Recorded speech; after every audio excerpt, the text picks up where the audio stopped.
Je trouve qu'il est faux de dire qu'il n'y aurait pas de moyens de réduire les dépenses publiques. Je pense qu'il y a énormément de moyens de réduire les dépenses publiques. Maintenant qu'on parle concrètement.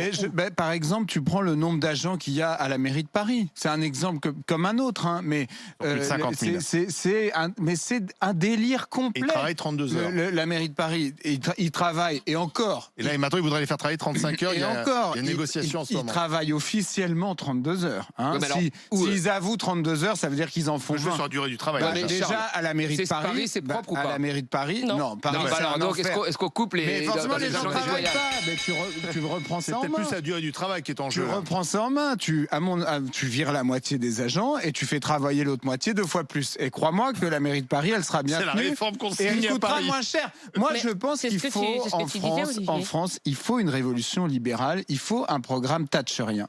Moi, j'avais adoré le programme de Fillon en 2017. Je trouvais que c'était un excellent programme. C'est ça dont la France a besoin. La France est un pays qui ne travaille plus, qui attend tout de l'État et dans laquelle on ne respecte plus le travail et l'effort individuel des gens parce qu'on leur prend tout leur argent. Les revenus que les gens touchent, moi je le vois très bien comme avocat, nos revenus sont virtuels en réalité.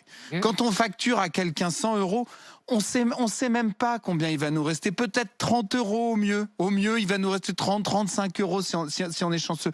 Ça, c'est un système qui est insupportable. Donc, on peut dire aux États-Unis, ceci, cela, les places en crèche, etc. D'abord, pourquoi pas? Les gens choisissent de faire des marmots, ils peuvent un peu payer la crèche.